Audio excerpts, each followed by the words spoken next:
چې ډېر بخښونکی او مهربانه دی.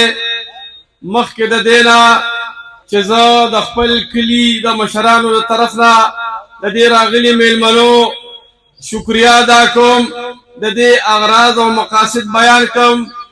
دلته په دې وطن کې قدم په قدم باندې تربګنۍ دي، خفګانونه دي، څه د الیکشن د کو خلک والے دی.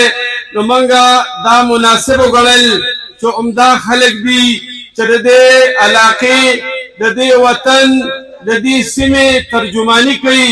نو منګه دې ګلالو دې خپلو مشرانو له تکلیف ورکړی دی چې دا خپل غم غلط کو، یو څو ګړی خوشحاله تېرې کو.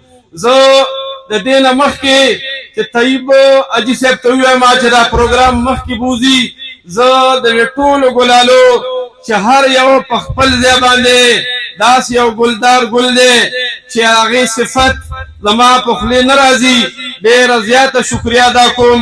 الله هم ډېر زیات خوشحاله کا، الله هم قدرمن کا، خدای دې ستاسو په عمر کې برکت واچوي. ډېره زیاته مهرباني.